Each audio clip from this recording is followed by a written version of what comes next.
अलाउद्दीन खिलजी के बारे में तो आप सभी ने सुना ही होगा। सुना क्या होगा, 2018 की आई फिल्म पद्मावत से आपने अलाउद्दीन खिलजी को देख भी लिया होगा। कितना खतरनाक है, कैसे जंगलियों की तरह रहता है, कितना बार्बरिक दिखता है, ऐसा लगता है मानो महीना महीना नहीं नहाता होगा। कैसे फेस पर स्कार है और कैसे एक रानी पद्मावती के चक्कर में चित्तौड़ को खत्म कर देता है और रानी पद्मावती जौहर कर लेती है, यानी अग्नि स्नान। लेकिन जिस तरह फिल्म में अलाउद्दीन खिलजी को डिस्क्राइब किया गया था या उसकी स्टोरी बताई गई थी, क्या वो सच है या नहीं?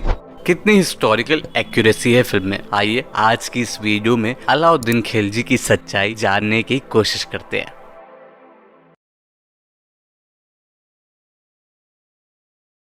So according to Rana Safvi, a renowned historian, Padmaavat में जो अलाउद्दीन खिलजी को दिखाया गया है, असल में अलाउद्दीन खिलजी बिल्कुल भी वैसा नहीं दिखता था। सच बात तो ये है कि उनका खाना पीना रहना सहना बिल्कुल ही फॉर्मल हुआ करता था।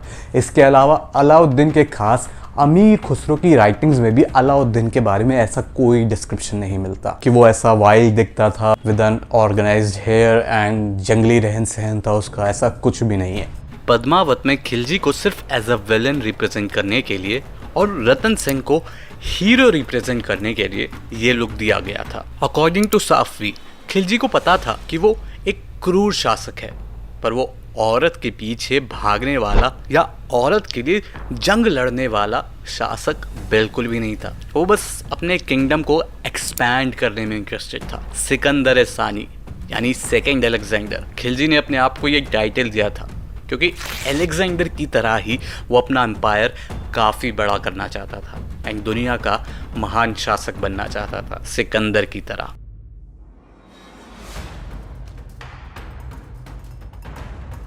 फिल्म में हमें अलाउद्दीन खिलजी को बड़ा ही नशेड़ी नशे में धुत दिखाया गया, लेकिन असल में ऐसा कुछ भी नहीं था। अलाउद्दीन खिलजी बड़ा ही डिसिप्लिन्ड इंसान था। हाँ, वो शराब पीता था जैसे कि उस समय हर एक शासक पीता था, लेकिन इस तरह शराब में धुत नहीं रहता था। इनफैक्ट उसने अपने राज्य में शराब, जुआ, बाकी एडिक्टिव चीज़ों पर भी बैन लगा दिया था ताकि उसकी प्रजा और सेना डिसिप्लिन रहे और प्रोडक्टिविटी पर ज़्यादा ध्यान दे। इसके लिए उसने खुद भी शराब ना पीने की कसम खाई थी।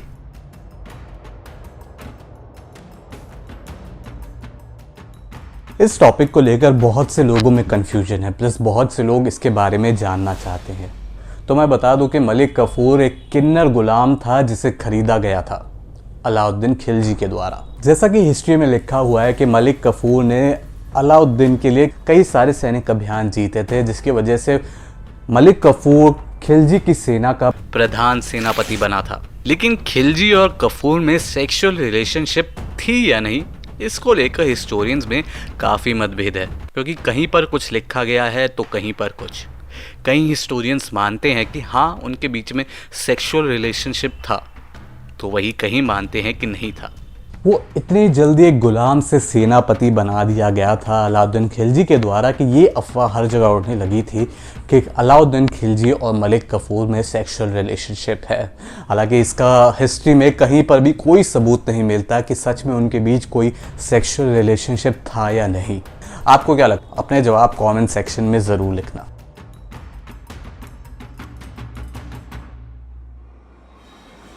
क्या रानी पद्मावती को पाने के लिए खिलजी ने चित्तौड़ पर जंग छेड़ी थी?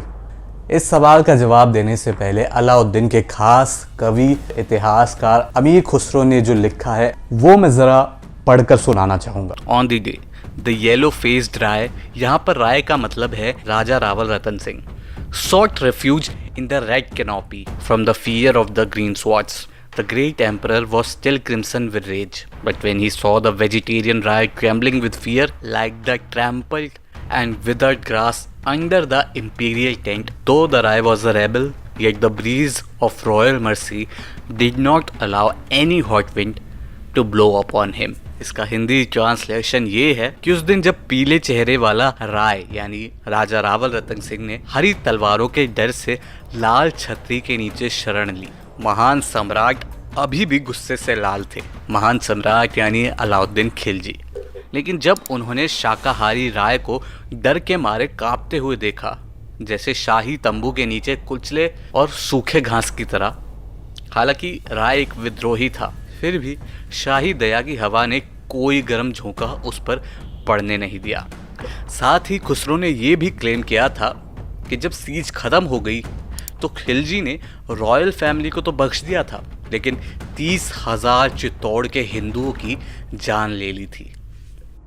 अब खुसरो की राइटिंग्स में रानी पद्मिनी का कोई जिक्र नहीं मिलता है कि अलाउद्दीन खिलजी ने रानी पद्मिनी के लिए युद्ध किया एंड ऑल। और जैसे कि मैंने बताया, अलाउद्दीन का पूरा ध्यान अपने एम्पायर को एक्सपैंड करने का था और चित्तौड़ उनके लिए काफ़ी स्ट्रेटेजिक लोकेशन था। तो डेफिनेटली चित्तौड़ को पाने के लिए अलाउद्दीन ने युद्ध किया था, ना कि रानी पद्मिनी के लिए चित्तौड़ पर अलाउद्दीन ने हमला किया था। अगर हम थोड़ा कॉमन सेंस भी लगाएं तो सोचिए, एक सुल्तान इतने बड़े एम्पायर पर राज करता है, वो क्या एक औरत की खूबसूरती के बारे में सुनकर सीज करेगा या अपनी लाखों की सेना कुर्बान कर देगा? प्रैक्टिकल नहीं है ना। तो खिलजी ने रानी पद्मिनी के लिए कोई युद्ध नहीं लड़ा था।